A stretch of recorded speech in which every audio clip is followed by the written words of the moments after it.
Bonjour à tous, aujourd'hui on va vous montrer comment on a changé la toiture de notre abri de jardin en utilisant des bardeaux bitumés, aussi appelés shingles. Il aura suffi de 2 ans au revêtement de toit d'origine de notre abri de jardin pour être complètement usé et se déchirer avec un tout petit peu de vent, donc on a dû rapidement changer la couverture de toit de cet abri. Premier boulot donc, retirer ce vilain revêtement de toit tout déchiré et tout usé, donc on a tout dévissé et on a mis le toit à nu. Ce revêtement de base, il n'était pas très joli puisque constitué de 2 rouleaux de base, donc ça ne faisait même pas symétrique, on avait quelque chose qui dépassait un peu d'un côté.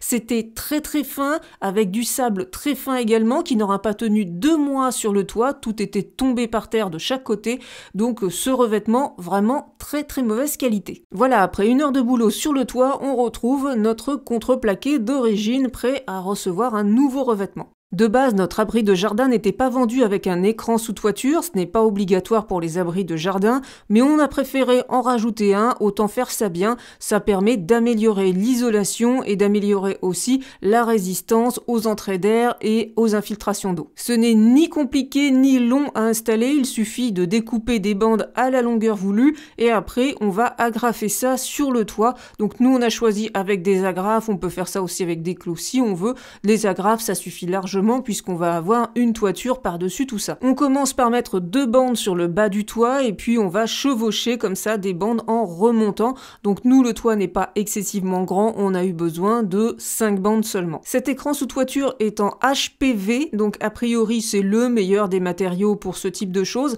Et vous pouvez voir aussi Aéro 2 sur l'écran sous toiture, donc ça en fait c'est la distance entre les chevrons, donc nous on n'a pas de chevron, on aurait pu prendre du Aéro 1 ou du Aéro 0, mais on a trouvé que celui-ci, donc on a pris cet écran sous toiture.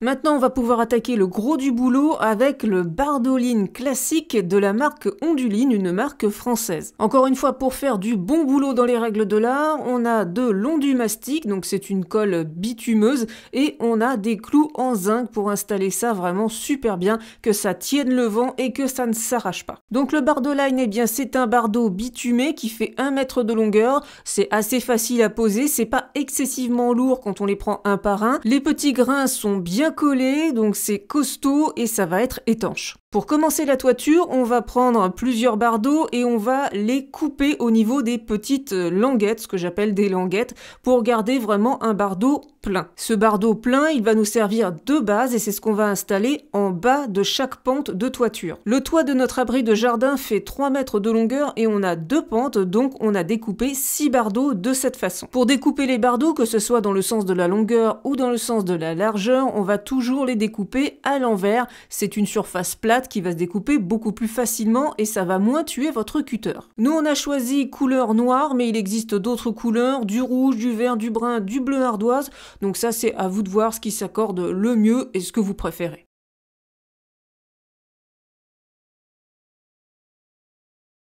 On va maintenant ouvrir une cartouche d'ondumastic de chez Onduline. Alors c'est comme une cartouche silicone, on va couper le petit embout pour ouvrir la cartouche, on va visser le petit bec et puis on va le couper lui aussi avant de mettre tout ça dans un pistolet à cartouche. Petit aparté, les gants c'est vraiment pas une option quand on pose ce type de bardeau parce que surtout si vous utilisez une colle bitumeuse comme ça tâche énormément, ça colle énormément et pour l'enlever c'est vraiment très galère. Donc les gants vraiment indispensables et puis les bardeaux sont un petit peu abrasifs donc au bout d'une journée à les tripoter ça abîme aussi la peau. On commence donc par le bas de notre toit et on va mettre un cordon de colle ondumastic, c'est pas la peine d'en mettre des tonnes et cette colle ondumastic est très bien notamment si vous posez votre toiture par temps froid. C'est très facile à appliquer, c'est ni trop liquide ni trop pâteux et pourtant nous on a utilisé ça un jour où il faisait très chaud, plus de 30 degrés et vous le voyez ça tient très bien. Ensuite, on a déposé sur la ligne de colle les bardeaux qu'on avait prédécoupés dans le sens de la longueur. Donc attention, il faut bien mettre les petits points bitumés vers le bas de la pente.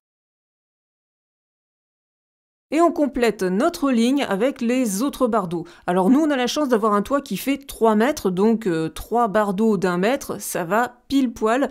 Mais si vous avez un toit qui est un peu plus petit ou un peu plus grand, et bien sûr un des bardeaux, vous allez le redécouper dans le sens de la largeur pour avoir la longueur de votre toit. Comme il s'agit du point de départ de la toiture, on fait bien attention à ce que ce soit bien droit par rapport à la ligne du toit. Par rapport au bord du toit, on peut déborder de 0,5 à 1 cm maximum. Et pour finir cette première ligne de base de bardeaux, on cloute. On continue en posant des bardeaux entiers sans les redécouper, en les superposant à la première ligne qu'on a posée. Il suffit de bien recouvrir la première ligne, rien de bien compliqué.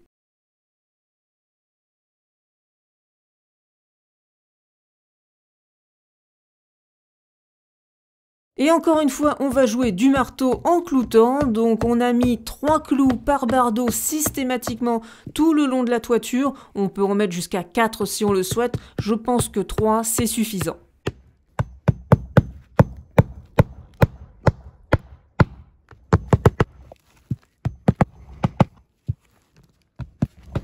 Les clous en zinc sont très faciles à poser, donc ça demande pas une force surhumaine et vraiment ça rentre comme dans du beurre. Ça a vraiment été un plaisir de clouer quand on aime bricoler et que ça rentre tout seul comme ça, c'est top.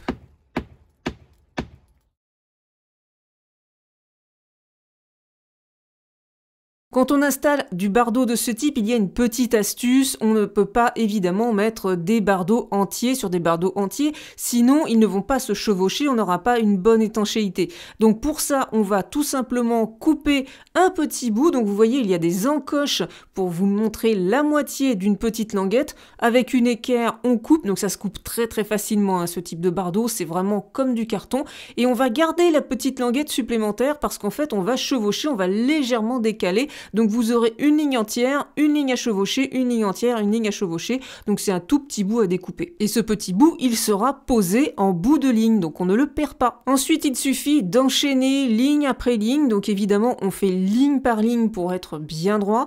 Donc moi, ce que je fais, c'est qu'avec mon équerre, je pose pour avoir une distance, là c'était 17 cm et demi entre chaque petit morceau. Comme ça, je suis sûre que c'est droit du début à la fin.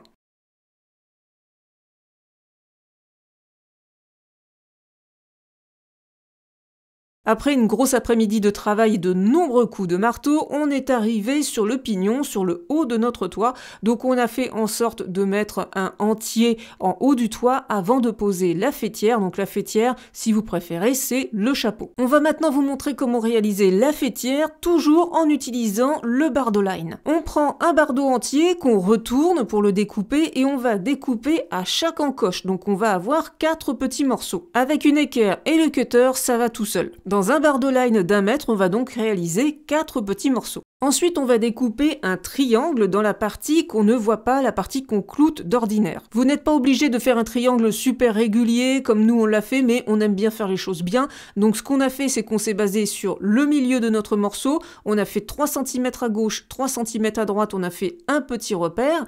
Idem, on a fait 3 cm au-dessus de la petite écriture. Et ensuite, on a tracé une ligne sur nos repères pour faire quelque chose d'assez équilibré.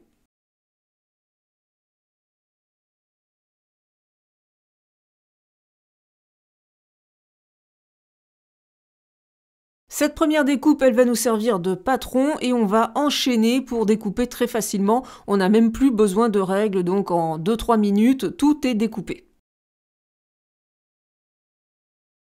Un point très important quand on va poser la faîtière, c'est de savoir d'où vient le vent dominant, c'est-à-dire d'où vient le vent en général et d'où viennent les vents les plus forts. Il faudra donc poser la faîtière en sens inverse de ces vents dominants. Pour la pose de la faîtière, c'est à peu près comme les bardeaux entiers, on met un petit peu de colle, on cloute, on met un petit peu de colle, on cloute et on enchaîne, on les pose les uns sur les autres et à la suite les uns les autres. Et voilà le résultat après une grosse journée de travail. Alors c'est facile à poser, ça va vite et c'est moins cher que d'autres couvertures de toit. Par exemple, poser de l'ardoise, ça demande de la technicité, c'est cher et ça prend beaucoup de temps. Pour cet abri de jardin avec un toit d'environ 10 mètres carrés, on a utilisé 4 paquets de Bardoline classique de chez Onduline. On a également utilisé 4 cartouches dont du mastic et environ 250 à 300 clous en zinc. Bon, nous, on est vraiment très contente du résultat. Visuellement, c'est propre et élégant. Et puis, on ne craint plus les grosses pluies et les vents violents.